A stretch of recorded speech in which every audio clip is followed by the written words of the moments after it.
नमस्कार दोस्तों, MVM education में आपका स्वागत है। ये है बेसिक कंप्यूटर की चौथी क्लास और एमएस एक्सेल की दूसरी क्लास। इससे पहले की वीडियो अगर आपने नहीं देखी है तो लिंक मैंने डिस्क्रिप्शन में डाला है, आप वहां से देख सकते हैं। एमएस एक्सेल की पहली जो वीडियो थी उसमें हमने जो होम ऑप्शन है उसके अंदर दूसरा ऑप्शन है क्लिपबोर्ड और उसके बगल में है फॉन्ट, वो हमने पहली वीडियो में सीखा था। तो आज हम अलाइनमेंट सेक्शन से सीखना शुरू करेंगे। एक और बात कि ये जो एक्सेल हम सीख रहे हैं वो बेसिक एक्सेल सीख रहे हैं, तो इसमें जो भी एडवांस एक्सेल के ऑप्शन है वो सारे हम स्किप करेंगे। फिलहाल वो ऑप्शन हम नहीं सीख रहे हैं। जब भी हम एडवांस एक्सेल सीखेंगे तब वो सारे ऑप्शन सीखेंगे, ठीक है। तो आज हम अलाइनमेंट सेक्शन सीखना शुरू कर रहे हैं। तो अलाइनमेंट सेक्शन को सीखने के लिए मैं यहाँ पे कुछ रैंडम कंटेंट ऐड कर रहा हूँ। जैसे कि मैं यहाँ पे लिखूंगा ABC, ठीक है। तो उसके बाद यहाँ पे क्लिक करके अलाइनमेंट में जो सबसे पहला ऑप्शन है उस पर आप आपके माउस का जो कर्सर है उसको ले जाओगे तो लिखा है टॉप अलाइन, ठीक है। वैसे ये कंटेंट पहले से ही टॉप पे अलाइन है, तो मैं उसको थोड़ा हटा देता हूँ यहाँ से, ठीक है।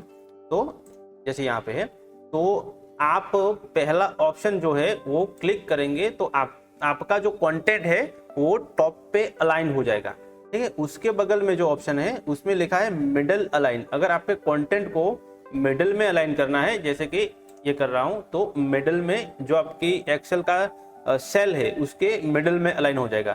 अगर आपको बॉटम में अलाइन करना है तो तीसरा ऑप्शन है, वहां से आप बॉटम में अलाइन कर सकते हो, ठीक है। उसके बाद यहाँ पे नीचे अलाइन लेफ्ट लिखा है, तो ऑलरेडी लेफ्ट में अलाइन है तो पहले मैंने इस तरफ कर लिया, अब उसको यूज करेंगे अलाइन लेफ्ट। तो ये लेफ्ट में जो आपका एक्सेल का सेल है उसमें लेफ्ट में अलाइन हो जाएगा, ठीक है। उसके बाद यहाँ पे है सेंटर। अगर सेल के सेंटर में अलाइन करना है तो ये ऑप्शन से सेंटर में अलाइन हो जाएगा।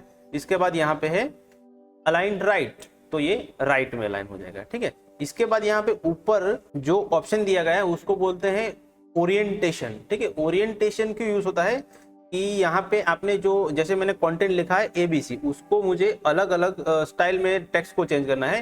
जैसे कि ये हो गया, इसके बाद एंगल क्लॉकवाइज हो गया। अगर आपको उसको अलग अलग एंगल या फिर वर्टिकल या फिर आपको जो भी जैसे भी चाहिए उसके हिसाब से आप आपके कंटेंट यानी कि जो टेक्स्ट या फिर वर्ड्स जो डाले हैं उनको रख सकते हो, ठीक है। इसके बाद यहाँ पे नीचे ऑप्शन है उसको बोलते हैं इंक्रीज इंडेंटल और यहाँ पे है डिक्रीज इंडेंटल, ठीक है।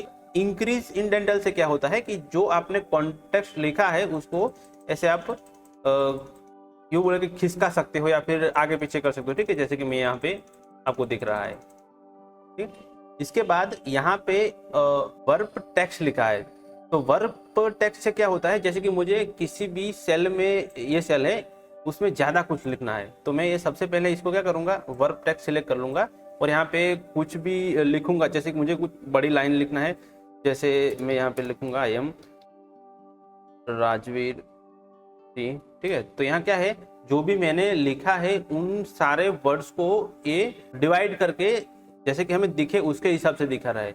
लेकिन जहाँ पे अगर मैं नहीं कर रहा हूँ, जैसे कि मैं इसमें नहीं करूंगा और यहाँ में कुछ भी लिखूंगा तो वो ऐसे ही सीधी लाइन में लिख जाएगा। इसके बाद यहाँ पे एक और ऑप्शन है मर्ज एंड सेंटर, ठीक है। ये ऑप्शन क्यों यूज होता है, किसी भी सेल को मर्ज करने के लिए, जो दो सेल होते हैं उनको मर्ज करने के लिए। जैसे कि मैं यहाँ पे लिखूंगा सब्जेक्ट, ठीक है। सब्जेक्ट लिखूंगा और इन दोनों सेल जो है उनको मुझे मर्ज करना है, तो इसके हिसाब से ये दो सेल है वो मर्ज हो गए।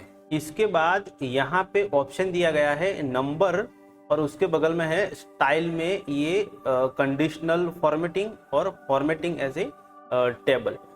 इन तीनों ऑप्शन को हम फिलहाल नहीं सीख रहे हैं, वो हम तब सीखेंगे जब एडवांस एक्सेल सीखेंगे। उसके बाद यहाँ पे स्टाइल में ये कुछ लिखा है, स्टाइल ऑप्शन का ही हिस्सा है। उसको सीखने के लिए मैं यहाँ पे कुछ रैंडम कंटेंट ऐड कर रहा हूँ, जैसे कि कुछ नाम वगैरह मैं यहाँ पे ऐड किया है, ठीक है। अब ये जो मैंने कंटेंट ऐड किया है उसको मुझे पहले ये जो यहाँ पे सेल है इसकी तरह नॉर्मल करना है। तो मैं क्या करूँगा, सबसे पहले यहाँ पे जो नॉर्मल ऑप्शन है वहाँ पे क्लिक करूँगा, तो ये जो सारी उसके बगल में नॉर्मल सेल है उसकी तरह हो जाएंगे। उसके बाद अगर मुझे किसी सेल में पर्टिकुलर हाईलाइट या फिर कलर चेंज करना है, जैसे कि मुझे यहाँ करना है, तो जो भी करना है मैं यहाँ पे जो भी ऑप्शन दिया गया है उसके हिसाब से सिलेक्ट करूंगा तो यहाँ पे वो हो जाएगा। जैसे कि मुझे इतने सारे एरिया को करना है तो मैं करूँगा यहाँ से सिलेक्ट करके जो ऑप्शन करूँगा वो हाईलाइट यानी कि सिलेक्ट हो जाएगा।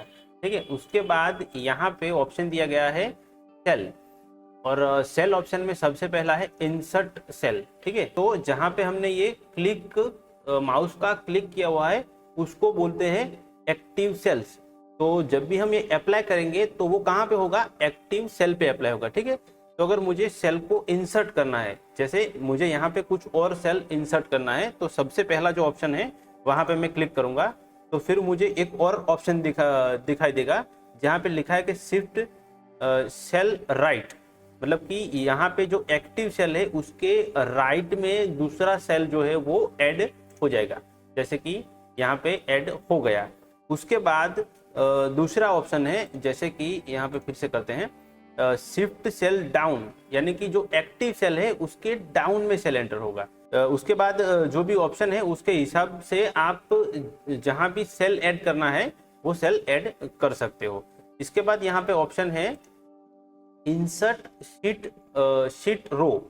तो आपको अगर रो ऐड करनी है, रो किसे बोलते हैं और कॉलम किसे बोलते हैं वो हम पहले ही सीख चुके हैं। ठीक है, अगर आपको रो ऐड करनी है तो आप यहाँ से इंसर्ट शीट रो में जाके ऐड कर सकते हैं। ठीक है, उसके बाद इंसर्ट कॉलम करनी है तो वहां से आप कॉलम इंसर्ट कर सकते हो। उसके बाद इंसर्ट शीट, ठीक है, जहां पे हम अभी वर्क कर रहे हैं उसको बोलते हैं शीट बोलते हैं। ठीक है, जो ये हम सारा एरिया में वर्क कर रहे हैं उसको बोलते हैं शीट।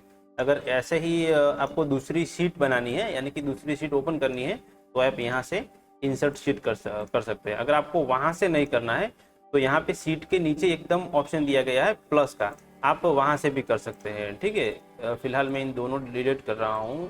ठीक है, और इसके बाद मुझे अगर उसके नाम अलग चेंज करना है, जैसे कि सीट 1 है लेकिन मैं यहाँ पे कर दूंगा वर्क 1। ठीक है, और दूसरे का मुझे देना है वर्क 2। तो इसके मदद से आप ना शीट चेंज कर सकते हैं। इसके बाद अगर आपको किसी भी चीज को जैसे कि सेल, रो, शीट और कॉलम को डिलीट करना है तो ये जो डिलीट ऑप्शन है वहां से आप डिलीट कर सकते हो।